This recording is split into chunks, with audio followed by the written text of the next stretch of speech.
Naalala mo na ba si Jesucristo na pinakadakila?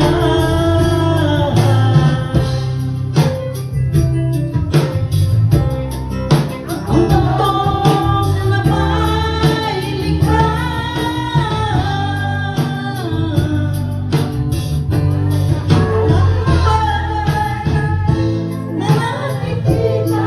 at hindi